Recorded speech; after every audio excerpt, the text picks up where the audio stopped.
নয়নিকার রান্নাঘরে আপনাদের স্বাগত। আজকে নিয়ে এসেছি শীতের দিনের গরম গরম খিচুড়ির রেসিপি। এই খিচুড়ি বানানো যতটা সহজ, স্বাদেও হবে অসাধারণ।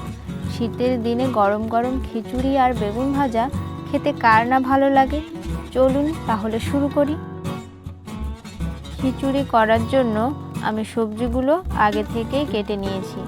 আর মশলার জন্য নিয়েছি পেঁয়াজ, মটরশুঁটি, কাঁচা লঙ্কা, রসুন আর আদা বাটা। এবার কড়াই বসিয়ে তেল গরম করে আলুগুলো ভেজে নেব পরিমাণ মতন নুন আর হলুদ দিয়ে। আমি অফ ক্যামেরায় সবজিগুলো ভেজে নিয়েছি।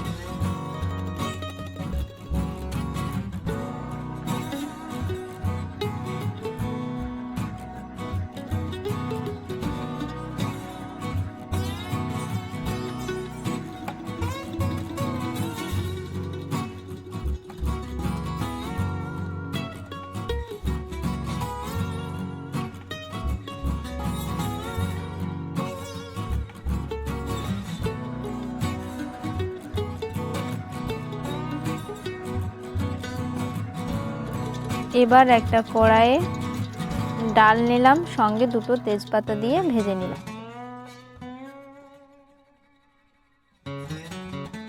এরপর একটি হাঁড়ি বসিয়ে পরিমাণ মতন জল নিয়ে নিলাম।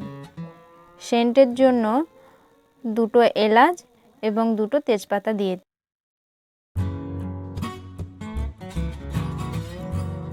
আগে থেকে ভিজিয়ে রাখা গোবিন্দভোগ চালটা দিয়ে দিলাম। ভেজে ধুয়ে রাখা ডালটাও দিয়ে দিলাম। সঙ্গে পরিমাণ মতন হলুদ গুঁড়ো, পরিমাণ মতন লবণ গুঁড়ো দিয়ে 10 মিনিট ফুটতে দিলাম।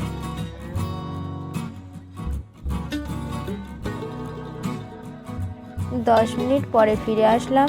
খিচুড়িটি 70% রান্না হয়ে গেছে। এরপর আগে থেকে ভেজে রাখা সবজিগুলো একে একে দিয়ে দিলাম।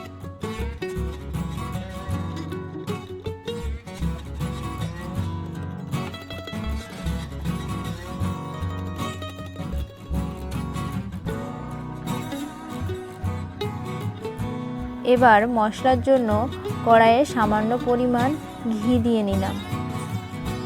ফোড়নের জন্য নিলাম তেজপাতা, শুকনো লঙ্কা, ফোড়ন, গোটা গরম মশলা নিয়ে সামান্য ভেজে নিলাম। এবার পেঁয়াজ কুচি, আদা রসুনের পেস্ট, কাঁচা লঙ্কা, মটরশুঁটি দিয়ে মশলাটা কষিয়ে ফুটে ওঠা খিচুড়ির উপরে দিয়ে দিলাম। সব শেষে সামান্য পরিমাণ ঘি দিয়ে নামিয়ে নিলাম। ভিডিওটি ভালো লাগলে চ্যানেলটি সাবস্ক্রাইব করবেন। ফেসবুক পেজ থেকে দেখলে পেজটি ফলো করবেন। দেখা হচ্ছে নতুন কোনো রেসিপি নিয়ে। ততক্ষণ ভালো থাকবেন, সুস্থ থাকবেন।